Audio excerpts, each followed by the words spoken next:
آماده ای؟ بله. غزل جان موزیک.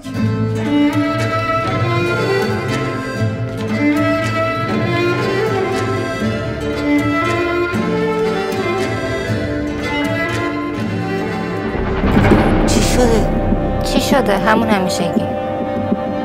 این مال کیه؟ ببخشید امکانش هست رجاب کنی؟ این موار خدا آفریده که دل همسرتو ببرده، نه دل بقیه رو. چی شده؟ داری بازجویی میکنی؟ من شاهدم.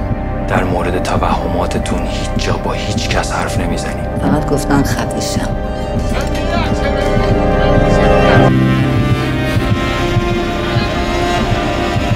فقط تو باید مواظب خودت باشی.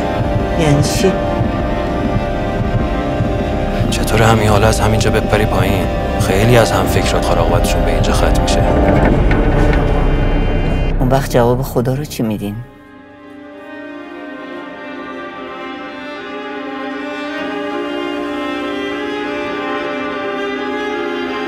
نامرد، کثافت، حروم زاده بی پدر و مادر، کثافت، عوضی، نامرد.